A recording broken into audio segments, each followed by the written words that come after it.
Hello, friends. Welcome to episode 103 of Storyteller Conclave. This is a show helping you all about helping you run the best tabletop role-playing game that you can, whether you're a new storyteller or dungeon master learning the craft, or an experienced storyteller looking to take your game to the next level. You know, I have gone 103 episodes without screwing that up. No, we've had a few, but they've been very, very minor. Oh, goodness. I think that overall, because I've done it now 3 times, I think. I did it the one show that you couldn't make. Yeah.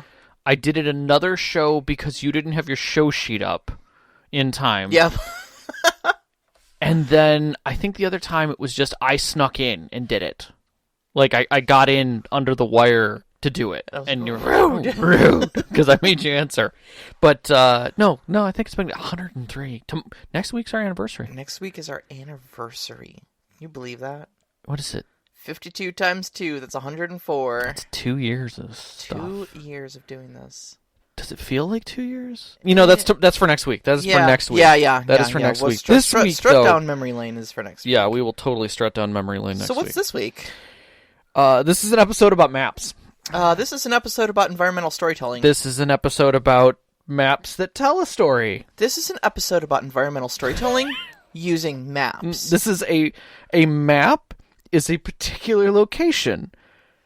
Whether that location is as big as a galaxy, like a street corner or anything like that, it's about the position and points of interest and navigation of that space. See, environmental storytelling is the art of telling a story indirectly through the environment. Now, this is done by placing evidence of the story unfolding in the environment, but allowing that story to be alluded to rather than explicitly stated. This is how we did the show sheet. This is exactly how we did the show sheet. How the hell are we going to do this? All right, let's try and make this work. So how do these things go together then? So what we've got 2 topics going kind of side by side, but we're not doing 2 topics. We're doing 1 topic. Yeah. So regardless, maps are a picture of the environment, whether it is galactic scale or universe scale like BattleTech, where you've got the inner sphere split amongst all the houses and the free regions beyond that, and you're defining it with just literally dots and colors, for lack of a better term. Yeah. And Lady Blackbird, which does it with even less than that, kind of ominous clouds and floating rocks, defining where you're coming from and going to small tactical environments where, like, your classic D&D, here is your dungeon, or even just a bar. Like, here's an inn. Or your Savage World, high-tech games where you need to see effectively the square footage of the ruined city. Yeah, sure. But regardless, there are levels of details that are in that are not necessarily as important as people think. Yeah, exactly. I mean, with a lot of maps, you can get hyper granular. You can get down to every last rock and tree and, scrap of paper cluttered into some corner somewhere and stuff like that. But, I think that the biggest thing about, especially if you're creating your own maps, don't overthink it. As long as the map is conveying the specific data it was intended for, it's detailed enough. If you're, say, like a regional map of of your kingdom in your D&D game, if it shows town here, castle here, roads, then that's probably detailed enough. True. I agree with that. I would say, don't sweat having to have every last thing chronicled on there. However, the more detailed your map is, the more details those are going to be. The more important those details are going to become to your viewer. Agreed. I completely agree with that. So what it does is it creates information overload. So like if you're only trying to convey basic information, you almost don't want to put every last rock, tree, and stick in there. Right. And I tend to believe that it needs to be something consistent with your pre-existing world building. Yeah, absolutely. So, I mean, if you're, because it's easy to grab assets off of whatever tool you're using and throw them in because they look good, but that doesn't necessarily mean you're taking the time to build the world. Right. You're just throwing things on the map, and if you're just literally throwing things on the map, you are not world building. You are not letting it be part of the narrative.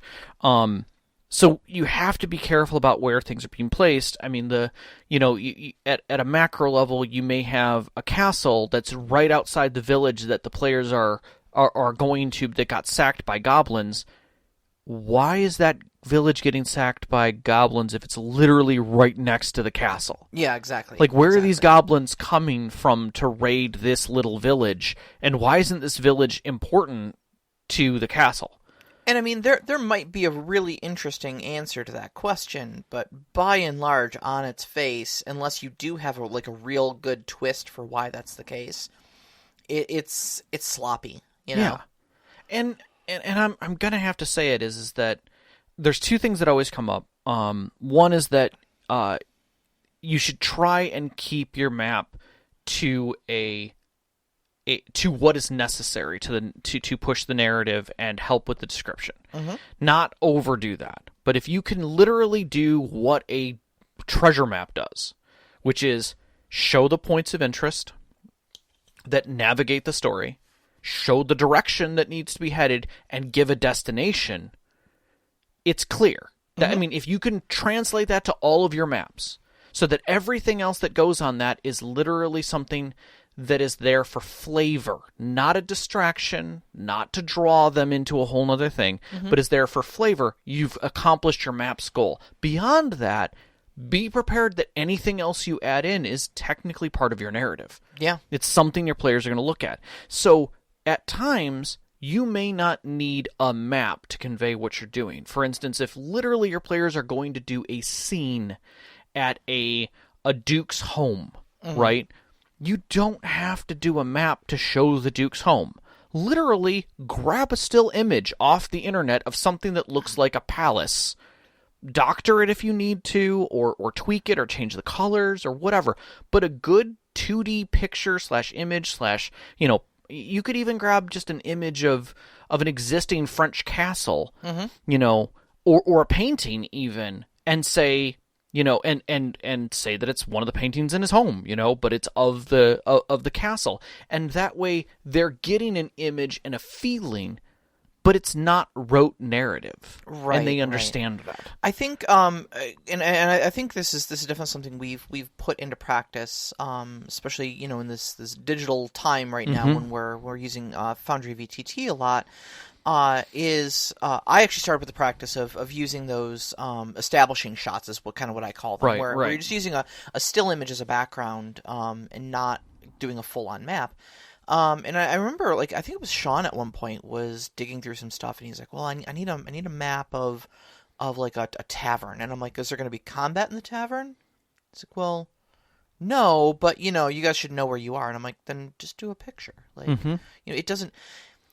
The thing is that tactical maps have their place, and they're really great, but they kind of, from a meta role-playing stance, indicate to your players that there's probably going to be combat here, because you're literally putting them into a tactical headspace.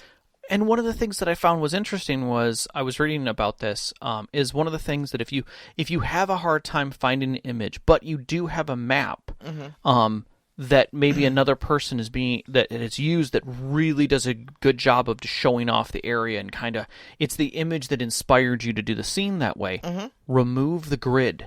Yeah. If your players don't see a grid, hex or otherwise, they it removes tactically right out of their minds. Well, how far is it from here to there? It's a way. Yeah. So now they're like, oh, it's not a tactical map. There's no grid. And I can see everything. Okay, cool. All right. So now I'm moving through the space differently. I have a different mind frame, and using that as a way to break between this is art and this is a tactical we're doing initiative. Yes. It changes the entire mood of the scene. And I mean, arguably too, your method of doing that, where you just remove the grid from a regular tactical map, is great, because if it does transition into combat, you can literally just slap the grid right back on it. Exactly. And then bam, it transitions right back into initiative phase. Yeah, because there's so many beautiful pieces of artwork out there that artists have created and you can definitely utilize in your stories, and you can work with, and Patreons who have not only built tactical maps but also just general maps and map assets that are fantastic. There's no reason not to use those. You don't have to be an artist to step into those. Also, keep this in mind for games where the map is being created as the story progresses. Powered by the Apocalypse is really good for this, because most of the games in Powered by the Apocalypse, whether it be City of Mist, or what we were talking about the other night, Dungeon World, or Apillion. Apillion does this, yeah. So you start with a very blank canvas, and then you're filling things in. And in those types of things, you may want to even have your map creator open and displaying that to the players so that you can put those things in with those live assets. There was a Let's Play actually done by the creator, Melissa, of Apillion that you and I were watching when we were kind of studying up for the last show.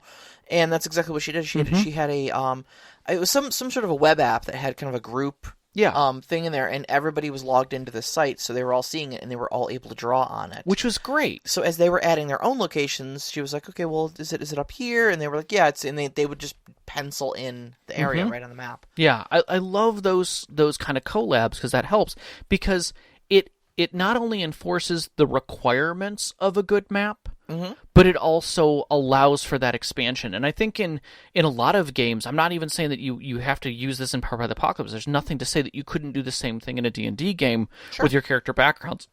In your Session 0, where you're getting to know people, make a map that kind of shows that off. There was a really neat article that I read just before the show. I was kind of going through things about maps, where a guy had done a Session 0 that started everyone with a commander. Okay. And the conversation was like he needed them to go do some things, but he likes to get to know his team ahead of time, so he has a good feel for how they're going to interact with each other. So he brought out some wine, he sat down with them and rolled out a map and said, "So where are you from?"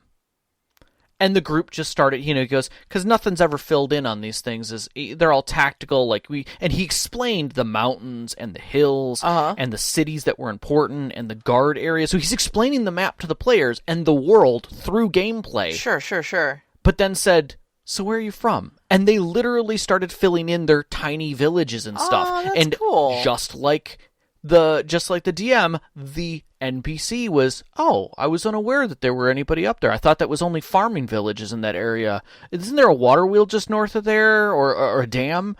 And then the player just, yeah, there used to be. Unfortunately, it fell down in the floods of the great of last season. He goes, "Oh, those were pretty bad. We ended up washing out the bridge here." And he literally scratched on the map where a bridge was that was washed out. Oh, that's beautiful. So they did world building on Session 0. Yeah. And then did a milk run right after it. That's it's so great to have role played their map building. That's just. And he said he directly took it from Powered by the Apocalypse games into his D&D games. There's no reason not to do those things. Yeah, there's no reason not to. I mean, it's kind of a game mechanic in Powered by the Apocalypse. There's nothing stopping you from adding that to D&D. Right. Absolutely. Right. So. No, I love that. And I think the other big thing about the whole map building thing, collaborative map building, yes, is that, I mean, it can cause some logical inconsistencies. So sometimes it's not as carefully done as a carefully curated map that if you're building your own world and everything like that. But it's very important to yes and everybody. And just ask about the inconsistencies. Like you said, I wasn't aware there were any, anything but farming villages up there. And just pose that to them. Don't say, no, there aren't, there isn't a temple to the thunder god up there. Right. Just be like, oh, I wasn't aware there was a temple to the thunder god up there. Why do you suppose that got built in that particular location? Yeah. And just wait for the answer. Your players will come up with some amazing justifications for the things that they want to put in there and write half of the story for you. Yeah. And that's that. I mean, we've talked about not writing yourself into a extended storyline that you know is going to get derailed. Mm-hmm. That just having some general points about what's going on in the world and who the BBEG is for the day. Yeah. And moving from there, as long as they've got motivations, they can do whatever. Mm-hmm. The world can be whatever it needs to be, and you never know what the players will open up in the Pandora's box of their words. Yeah. And that's absolutely. the beauty of it. Absolutely. But at the same time, we're not saying that this should substitute your narration. Right. We're not saying that it's... And this is kind of my whole thing, and it was one of the things that I talked about. And when maps go too far. Yeah. So the big problem that I have is when maps get too detailed. Mm-hmm. When you add too much and you're letting it substitute your narrative, or that you've gone outright and expected your players to notice things on your map, especially tactical maps. Oh, yeah. And if they didn't go to this area, and I mean, I'll say it steps back to some of the original D&D where you're just running dungeons, Mm-hmm. and you're expecting them to look into every nook and cranny and find secret things, but if they don't find them, they don't find them. Right. I mean, there is that drive where you kind of want that vast open world where players are going to discover their own destinies, and they're gonna look at this creation, this map that you made, and they're just gonna love every bit of it, and every single pencil stroke on it is going to make them just enticed with curiosity, and they're going to want to explore every inch of that map. And honestly, it really rarely ever works out that way. Yeah, I mean, I have to say this, and it honestly is kind of a shock, and that is that you make this map for your table. Mm-hmm. It is not like 50 other people are going to play this map, and then one day someone's going to report an Easter egg that they found that you had left in there, and then your players are going to be like, oh man, we missed that. That's never going to happen. Yeah. Well, yeah. It could, but it's unlikely. Right. Until you write that into a module and publish it on, Drive-Thru RPG, and have it in there as a note for some DM, like, who eventually puts it into the story. Mm-hmm. Okay. I mean, the thing you can't miss is that you want to remember that your story is always right where your players are. Yes. And so you might have this vast world all mapped out, and it may look phenomenal. Mm-hmm. I mean, like, Critical Role has some professionally made maps. I'm going to say this, and it's I will bleep myself, but bleep them for that. I somewhat hate that professionalism, because it's an expectation of professionalism at the same time as it makes everyone else look like crap. It's an extension of the Mercer effect. Yeah, sure. It is.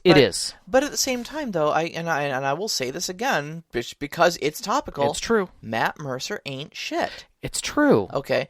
Nothing they are doing... Yeah, okay, they do it to a professional level because they have a budget. Correct. Okay? And graphic artists. All they did... Yeah. Well, but they didn't even make those in-house. Mm-mm. Those were outsourced, and they gave publicity to the person who professionally does this as a side business. They make fantasy maps. Mm-hmm. You describe your world to them, you give them a rough sketch, and they will turn it into something gorgeous. And they're out there on Patreon. No good. I've looked into it. Yeah. I've been interested for a long time. Mm-hmm.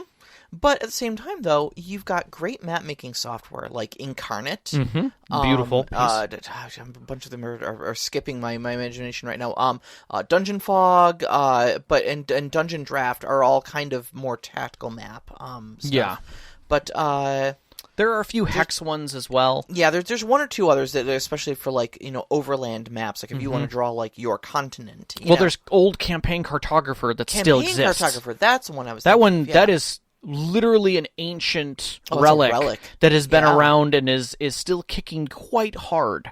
And for those of us who believe in it.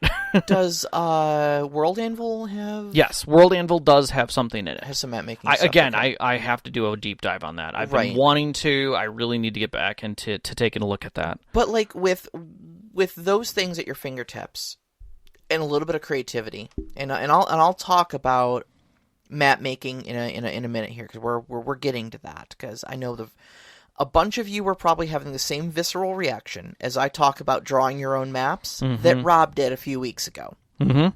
That actually spawned this entire topic. Yeah. And I will say, and this is why we're going to talk about environmental storytelling and artistry, because it ain't artistry. I'll tell you right now. But where was I going with this? You can have this really super visually grabbing map and stuff like that, and that's great because a picture is worth 1,000 words. Right. Absolutely, it makes it feel so immersive. But your story is where your characters are. Right. Okay, and so even if I show you what the rest of the world looks like, it literally doesn't matter. No. One bit if we don't ever go there. Correct. And your map only matters in so much as, okay, so how far away is that town that we know we need to go to because the big bad evil guy said that that's where his henchmen were? Mm-hmm. It's about 50 miles. You can see it here on the map. Oh, I see. We got to go through the forest first. Yep. Yeah. And that's it. Your map is put away at that point. Like, it's done. They're really not as big. They're a great resource, but they're not as important as you think they probably are. Right. But like you were saying, though, you don't ever want your map to become a substitute for interaction with the narrative. No. And this I've seen a lot with, like, the tactical maps in, especially things like Foundry and stuff, where people are adding, like, all sorts of, like, automated processes through plugins and whatnot to essentially turn their Foundry map into a video game. Mm-hmm. And I'm thinking to myself... Or an advanced board game, effectively. I'm like, why is any of this automated? Why would you want your characters to be interact with a shopkeeper and to be able to purchase things that automatically get added to their character list and stuff like that, and it deducts the gold? Like, aren't you role-playing your shopping experiences? Some people don't. I mean...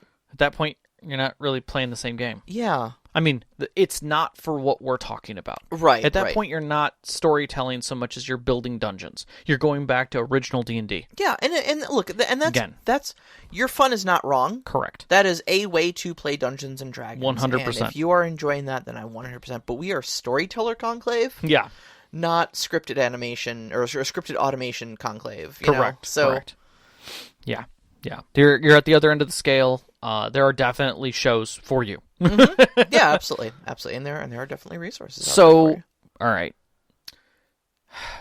I'm opening the floor to you. Environmental storytelling. What does map making and environmental storytelling have to do with each other? Well, Rob, I'm glad you asked. I know.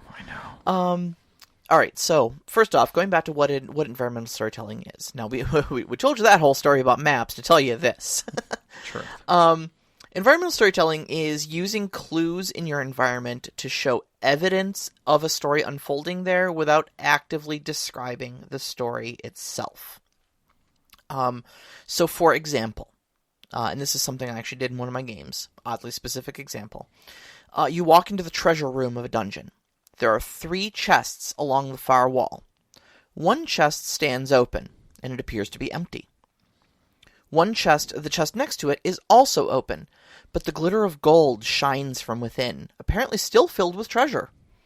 In front of the chest, a charred corpse lies on the ground, its upper half burnt to a crisp and nearly unrecognizable. The bottom half is relatively undamaged and is wearing leather leg armor. Near the corpse is a dagger and a set of scorched thieves' tools.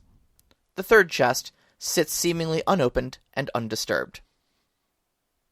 Now, I have described an environment to you. Mm-hmm. Can you tell me what happened in that room? A guy opened a chest and died. Yeah, probably a flame trap on that second chest that he didn't make. Yeah. And it cooked him. Yeah. So, we all know that's what happened. But I never told you that's what happened. Right. I gave you the environment. You piece those clues together yourself. Right. Now, that's just one example. But you can do this on you can do this on any scale. Okay? Mm-hmm. Because the thing about maps is that they're only ever showing you, like, a snapshot of what that place looks like at this moment. Or at least at the moment the map was made. Truth. And so you can actually communicate a lot of information about the environment, about the countryside, about the politics of a kingdom, about the history of the location you're in, through environmental storytelling. And the greatest thing about it is it saves you from having to lore dump. I would agree with that. I did not have to explain a damn thing about that thief that got killed by a flame trap. Nope. But you can discern a couple things about him. You know? Yeah. You might search him and find a few more things. Again, I'm not going to tell you he had whatever allegiances, But if you find something in his pocket with a certain symbol on it, Mm-hmm. you might say, oh, maybe he was a member of the Thieves Guild, or maybe he belonged to this church that worships the god of thieves, or something like that. Mm-hmm. Now, these are all ways of telling these stories without having to be like, okay, so back in history, 500 years ago, blah, blah, blah, blah, blah. That's boring. Mm-hmm. Nobody wants to sit through a history lesson like that. That's the reason I never made it through Tolkien, Mm-hmm. you know? Because there was just too much of that. So, when you are creating maps, Mm-hmm. I told you we would come back to that. Always. When you are creating maps, like I said, they're a snapshot of an area at the time that map is made. All sorts of details can glean from them. So, for instance, I'm going to put some ruins on my map. Okay, cool. Maps, ruins, D&D campaign, makes sense, yeah. What are they ruins of? It's a good question. Why are they ruined and not an active civilization now? What happened to make them ruins? Mm-hmm. What function did that structure have? How would that structure have logically been laid out if it were a functional building? Mm-hmm. You know, was it a temple? Mm-hmm. Okay, so what would a temple look like? Now, what would a ruined temple look like? Mm-hmm. Take out some of the walls, take off the roof, things like that. There's your ruins. What ruined it? Mm-hmm. That's another big thing. A temple that's been lost to the ravages of time and just forgotten about and left to decay looks far different from something that got hit with a boulder in a major battle. Mm-hmm. But again, if something's hugely smashed in and there's a giant crater and a boulder lying in the middle of it, well, now you've got more environmental storytelling. Truth. You know, I'm not telling you that thing got hit by a meteor, but maybe it got hit by a meteor. You know. Yeah. Exactly. So, you know, was it reclaimed by nature? Was it a sudden traumatic event? You know, if you're in a city, how old is this city? Is it a bustling boom town that practically sprang up overnight, or is it an old bastion with a long history to it? What was it originally before it was first founded? Because most cities don't just spring up. They're a port, or they're a trading post, or they're a fort, or they're a temple, or something like that built in a significant location. And then civilization builds up and builds up and builds up around them. So it's good to know some of these things. And no, I'm not saying you need to immediately know these things once you start penning a map. Like, these are some big questions. Mm-hmm. But I would say have them at least in the back of your mind. You know? The other thing that I'm going to add to this, Sure. and this gets to honest map making now at this point. So I'm not so much talking about tactical. I'm talking larger than tactical, which we're addressing for the most part here.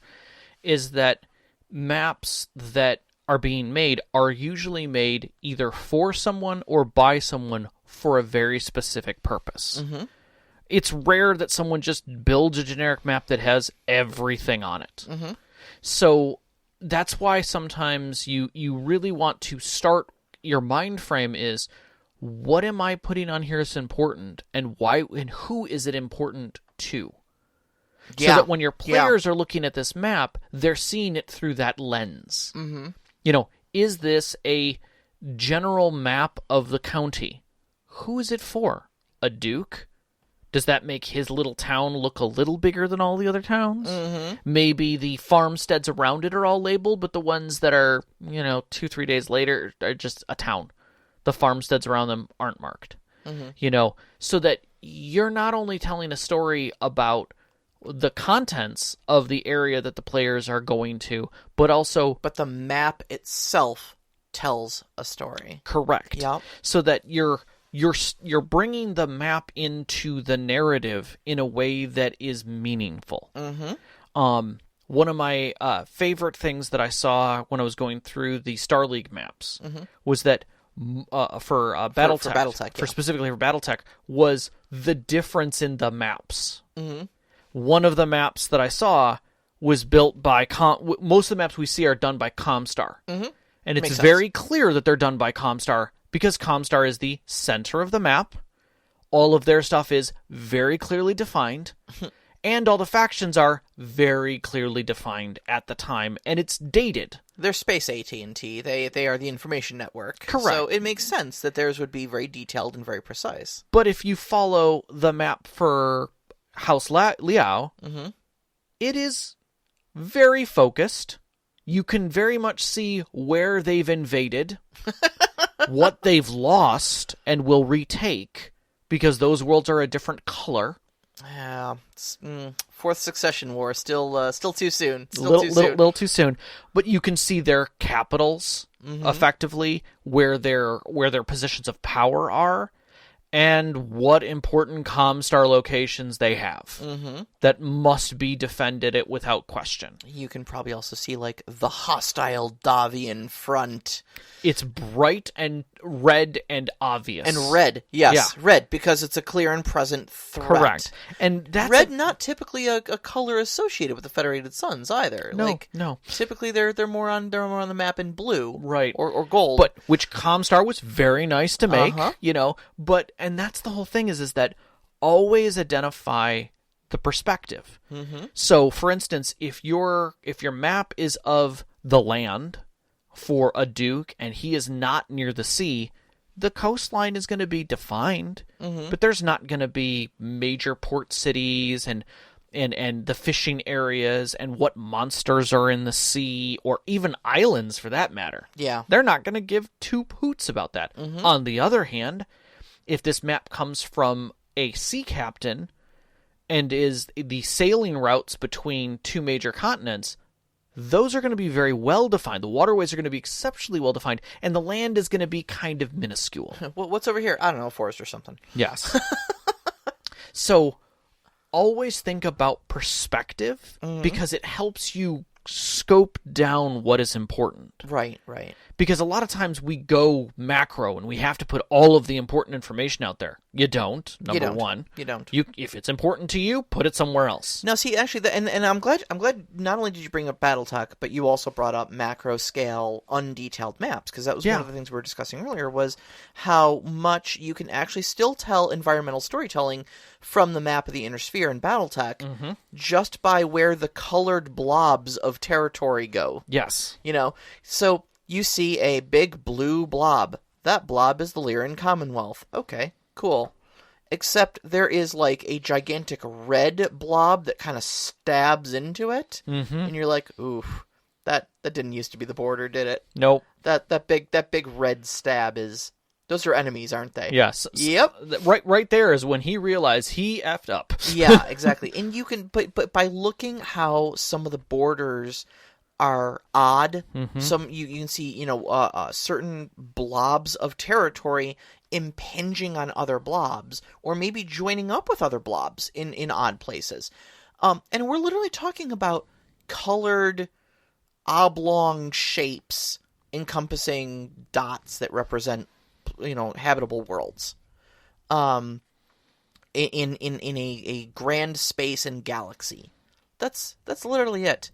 I mean, we're not getting down to any, trade routes or anything like that. Nothing like that is on this map. It's literally just colored shapes. But even just looking at those, how they interact with one another in this and on this map, you can tell. You can tell who's had territory taken from them by other territories around them. You can infer from that those two people probably don't like each other very much. Like, oh, okay, well, what's the story between this faction and that faction? These guys over here are a little independent bubble on the corner of this other larger faction.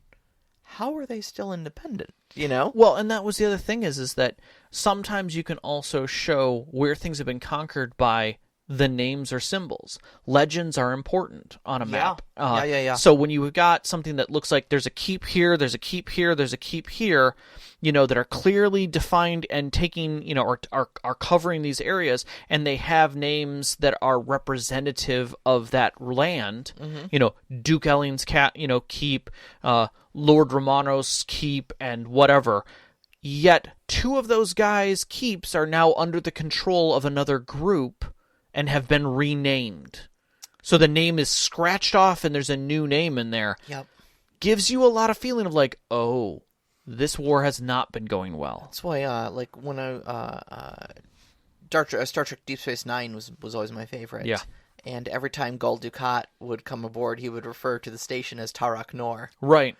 It's like, how's Tarak Nor doing? And like, Deep Space Nine is doing wonderfully. Just fine. Thanks, buddy. We took this. Thank you. Go away. Yeah, exactly. Not yours anymore.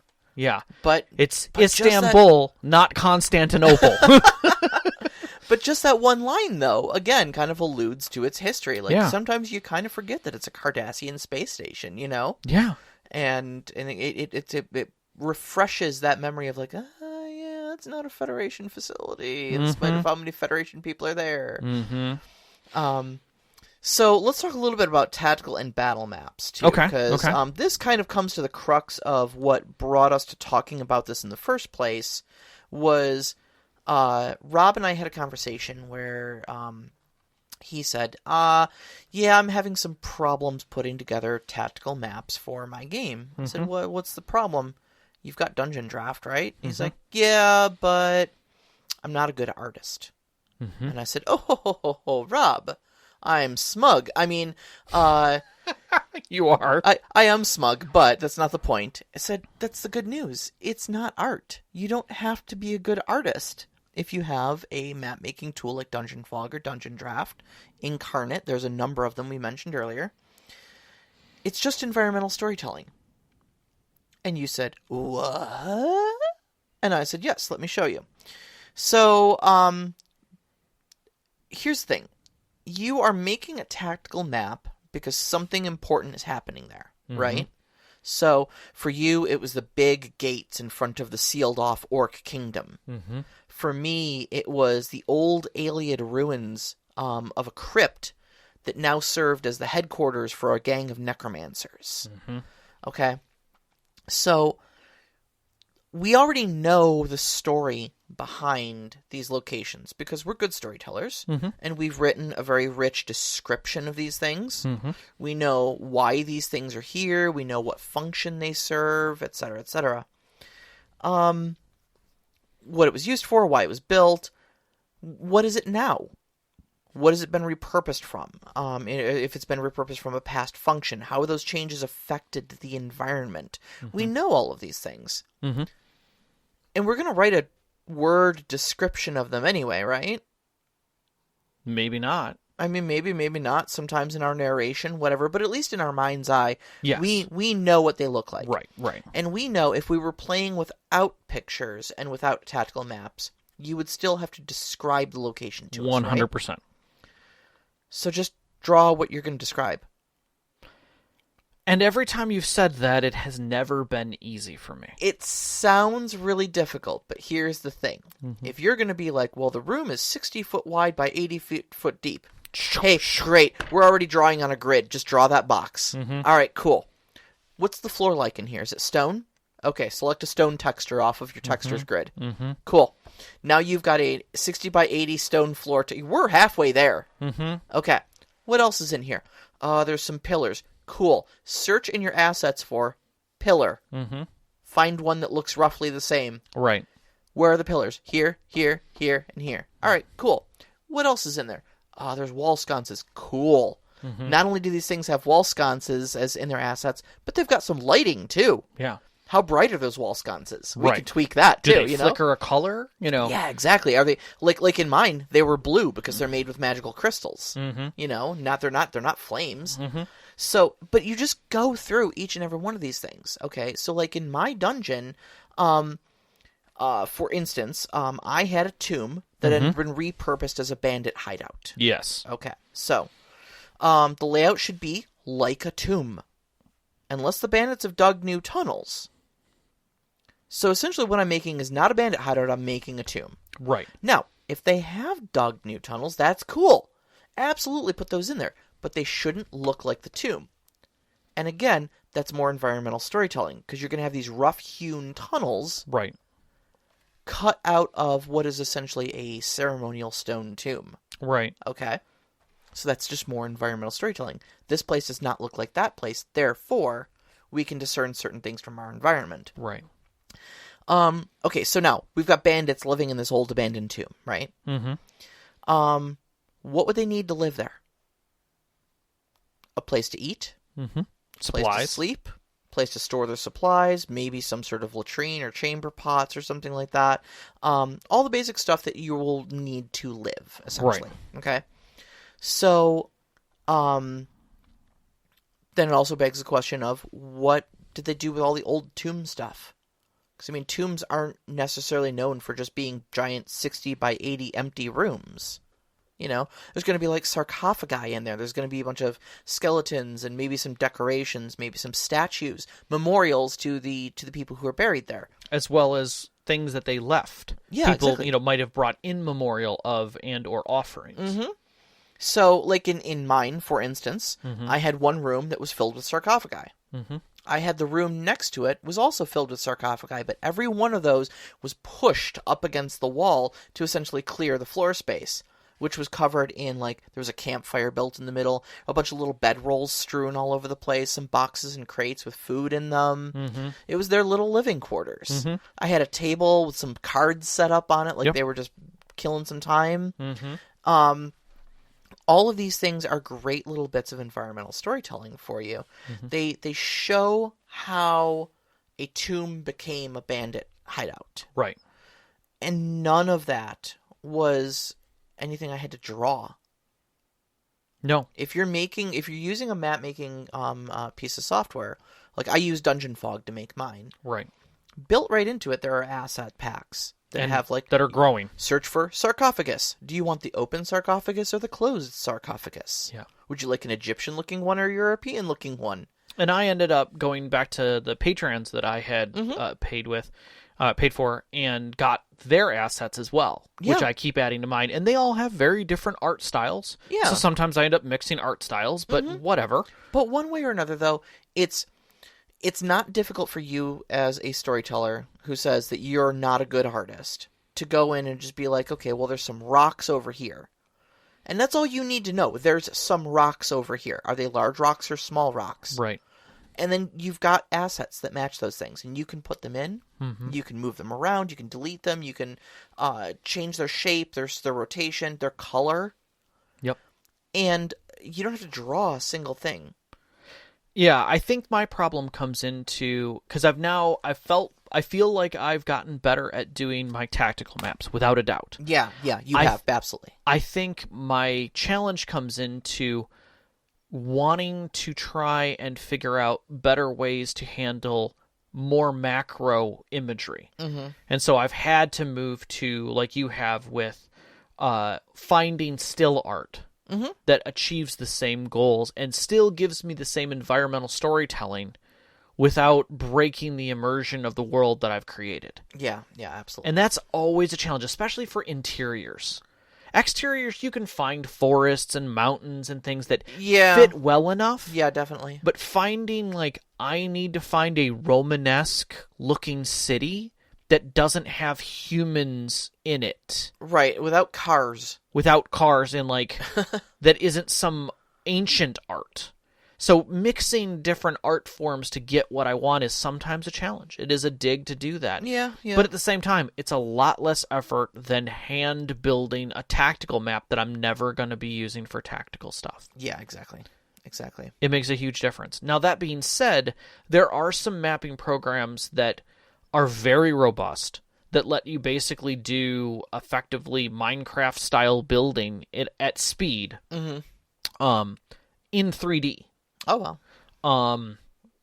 I was actually I ended up getting in the Kickstarter for one that I was just looking at again, and I may end up doing a Patreon video for it just to kind of show it off a little bit. Okay. Yeah. Once I feel a little more comfortable with it. But the idea of it is that in the end you can have players play on the map as well with you. They have to buy into it, but you can also just use it as art to do snapshots. So you can build up what you're doing and show things off with proper lighting and models, and it looks very much like a tabletop game. It's not Tailspire, is it? No, but Tailspire was the other one that I was going to say. Yeah. Is the more popular one that's still kind of in beta, but does a great job of that. I'm in the Kickstarter on that one, Yeah. so I've been and it's playing around with it a little beautiful, bit. don't get me wrong, and I think that one's, what, like $25 a head or something like that? I don't remember what the cost of it is, no. But Sorry. between those two kind of things, you can do a lot of very quick building using their assets to build an image of what you want. Yeah, absolutely. And I love that. I think that is a fantastic way of doing it. One of the things that I actually submitted on mine when I was doing the beta was I wanted a button to be able to do green screen background. Oh, so that if I have this image and I want to snapshot it and then take and drop in a new image for the background, for the backdrop, I want mountains back there, I want whatever. And I actually got a message back from the devs like, that's a fantastic idea. We have to figure out how we want to do that, because with our lighting and our effects, it looks weird. We tried it, and it doesn't quite work with what we're doing, but there's got to be a way for us to make this work. Either you can put the art in and then play with the image a little bit to make it fit where it needs to be in like screen cap mode or whatever, but it adds that layer of, I don't want to use this as a tactical map, but I need to show it off to my players and have them move through it. Yeah, absolutely. And I want it to have the art that fits. Yeah. So. Yeah, no, that's a great idea. You want to get to some questions? Yeah, we got a couple good questions here and some silly ones. Right. I think it's a good time for it. Go ahead and grab one. So Knox says, for physical maps, what are some of your favorite materials to use to get certain textures and shades? What are ones that you try to avoid? And silly bonus question. Would you ever use spray or potpourri to make your forest maps actually smell like a forest? Now, let's start with the beginning of this, because that second one is a fantastic idea in its own right. When I did, it's been a long time since I've built. It's been a while since I've done physical maps. But I've always liked the idea of using aged paper or burnt paper for doing like sea maps and pirate maps and tea staining and things like that. I like that texture. Giving them a little roll so that they have to be unrolled, kind of a thing. I've always liked that. I would say for me, getting textures and shades and stuff on physical maps has always been a challenge. I'm not a good physical artist, so I don't know. But the one thing that I did learn was watercolors are your friend. Watercolors are great, yeah. Because you can let things bleed, and it looks good when they layer. Yeah. So. Yeah. Watercolors are great. I have always been very fond of using a mid-tone paper, like a newsprint. Yeah. And using white and black on it. Okay. A white colored pencil, usually with some black ink. I've also done, there are gray artist's markers that you can get as well in various shades to add some of that. But I love using the mid-tone as my mid-shade and then adding highlights and shade to it. Which makes sense. It's really cool when you can add, like with white colored pencil, add the snow caps on your mountains. And have it really stand out. Yeah, really pops that way. Yeah. I kind of read this question a little bit differently. Okay. Actually, physical maps I read to not be a drawn flat piece of paper, but rather more like the terrain table, which we can definitely step into. Favorite materials to use there: a big thing, a 50-pound bag of play sand is your best friend. Yep. Because it will last you forever, and it gives a grit texture on everything. And recently I made a terrain table for you. Yes. That I used crackle paste on. Which worked fantastically. To get dried mud-cracked earth. Yep. On, and that worked wonderfully. As for potpourri, to make my forest maps smell like a forest, I'm not sure that would smell like a forest as much as it would smell like my grandmother's bathroom. Right. The other thing that I would say is foam. Giant foam blocks like the pink foam. Yeah. And or the green foam that you'd get for floral arrangements. The two reasons why I liked both of those when I was doing physical stuff was you can physically carve the pink foam. Yep. Which also insulation foam works just as well with a hot knife and get really cool boulders very simply. Oh, yeah. The green foam that's used for floral displays, you can press into it and leave divots. Yeah. So you can make you can do like smaller, tough little boulders versus blocky things. So you can get a lot. Plus you can, not sand it, but basically flake affect it. Yeah. And it tends to turn into tiny bushes. which is a great way. And you can use it as a texture. So they're very, like, because grass texture from, like, a model store is expensive. It's not that expensive. Well, if you go along with the stuff that requires you to use static grass and the static thing and doing static stuff to get those effects, you could go a little crazy. You can go crazy, but you shouldn't. Right, but what I'm saying is there are always lesser things you can do. There's nothing to say that you can't use a ground grass, like I was saying, like off of a foam that's already green and just glue it to a surface, and that's grass good enough. Yeah, I've seen people who literally take like green sponges and put them in their blenders and make pounds upon pounds of flocking. Just for free, almost. Yeah. Also, sponges are great for small bushes and stuff. Small bushes and shrubs, little clumps of foliage and stuff like that. Yeah. So there's a lot of stuff you can, like, household items you can turn into terrain that look amazing. Just because their color is one thing, that's just a spray can away from changing. Mm-hmm.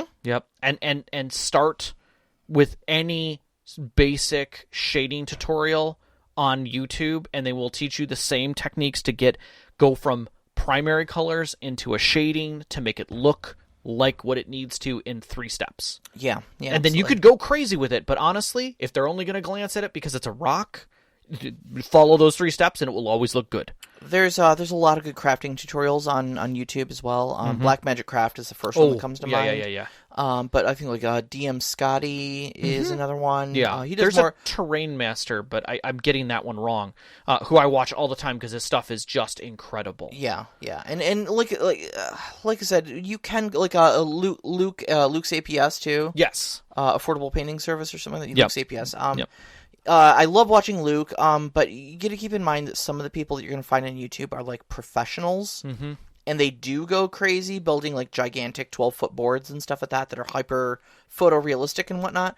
You can go that route, but like don't get intimidated, Yeah, don't feel that you have to go to that level. There's always levels of painting that even the master painters will always say, like, this is great painting here. Right. You don't have to spend the next 6 hours painting. And like most of the time too, when you are doing physical maps like that, you're just trying to get the idea across.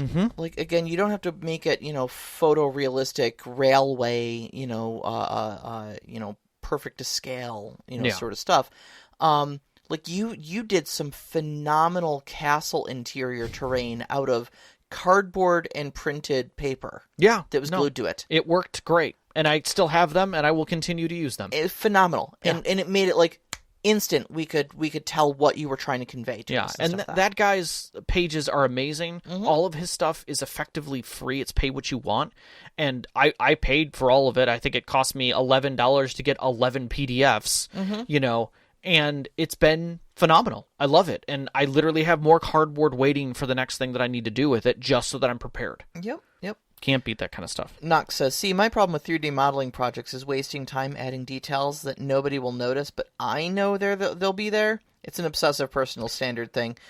Obsess on getting it done. There's the whole image, and then work your way to your minor obsessions. Yeah. Get it table ready, and then add neat Easter eggs to it. Yeah. I mean, your car's exterior might look amazing and the chrome perfectly polished, but if you open the door and it's full of McDonald's discards and fry wrappers and it smells like you just got done at the after a 16-hour drive, that car is still dirty. Yes. The car is still filthy. No one's going to want to sit in it. So start by finishing the entire project at a base level and then raise it all. Yes. So that way, if you do run out of time, it's at least still table ready. Exactly. All right, so Overwatch asks, have you had a campaign with a map that really hooked your players, or one where they glossed over it and never really got into it at all? And what do you think the key difference in those scenarios was? I will say that you built an amazing bridge map. I mean, that was a physical thing. I think it's still a map. We're referring more to, yeah. But I'm saying it was an amazing map. That's fair. I'm sorry that we didn't spend 2 hours of combat on it. I'm not. I get to reuse all those pieces. I understand. It's still sitting in my basement. But that's the one that sticks out the most for a physical one for me. Gosh, I'm trying to think of a map that either hooked or didn't. I'm trying to think of a map that hooked in any of my stuff. I ran a homebrew campaign back like in late high school, early college. Mm-hmm. This is the one that I played in D&D 5th Age. Okay. And I did a whole map for it. Okay. And I stippled the entire thing. Wow. With a like 0.2 millimeter artist. Like, yeah, I mean, it took me a while. It took me like a week to draw that map. But I was young and full of spit and vinegar and utterly determined to make it look cool. It was originally drawn on hex paper. Ooh. But I didn't like the hard edges. I didn't like the video gamey feel of it. So I kind of traced over it to make the coastlines and stuff of that a lot more fluid looking. Mm-hmm. It still looked blobby and video gamey, but sure. To me in high school it looked awesome. Right. And then I went through and I converted like every single one of the forests was done with little tiny points. Oh wow. Just tapping the pen on the paper to get the result. To get and keeping them consistent so I got the right texture for it. Drew in all the mountains and everything like that. It was pretty impressive for the time. I'll see if I can dig it up. I'll find it for you. You should. And then I took it to Kinko's and I blew it up into a poster, 24 by 36 poster. Nice. And brought that into game one day. And It really knocked everybody's socks off. I would have to say the best map that I used.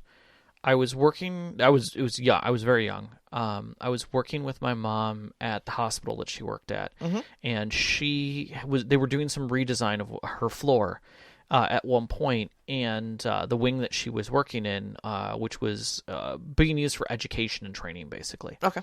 And so she got blueprints, Oh. and so she had these extra blueprints sitting around when it was done. I'm like, "Are you doing anything with these?" She's like, "No, they're extra, and they're all this was redone." I'm like, "Can I take these?" Because I looked at him, the first thing I thought of was, this looks like the interior of a space station.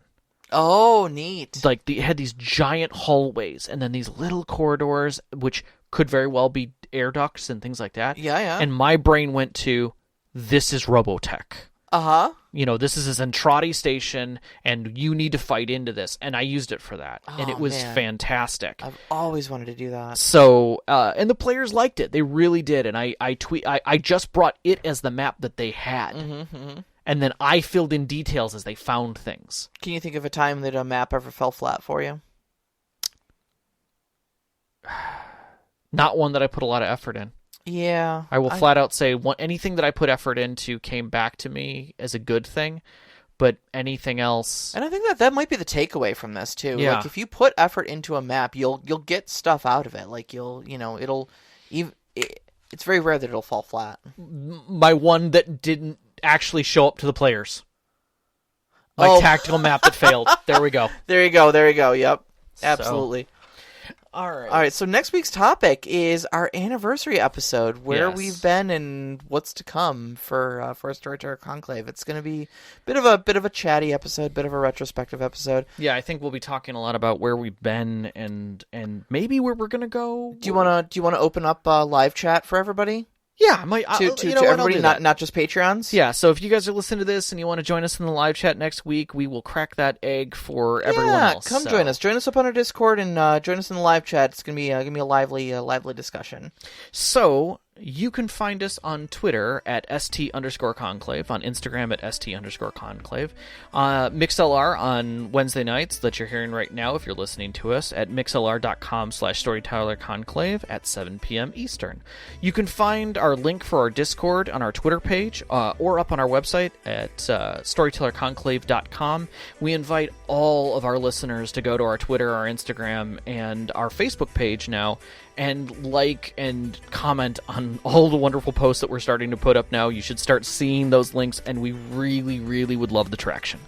I want to thank all of our Patreon members, as always, especially Knox in the Box, Sam, Arcane Asylum, Sparkle Motion, Vedran, and Hulavu. Thank you for supporting the show week after week. Our pre-show music was by Arcane Anthems. You can find them at patreon.com/arcaneanthems. Our intro music is Beyond the Warriors by Geefrog. You can find that at geefrogmusic.weebly.com. And our outro music, which you're hearing now, is Only Our Footprints in the Sand by Midair Machine. You can find that at soundcloud.com/midairmachine/tracks. We'd like to thank our families, especially Vicky and Sean. Thank you so much for your support on the last 2 years. We'd also like to thank our friends who helped us at our tables, who've dealt with our terrible games and our wonderful games, and all of you, our listeners. We thank you so much and love you. We love you. Good night. Good night.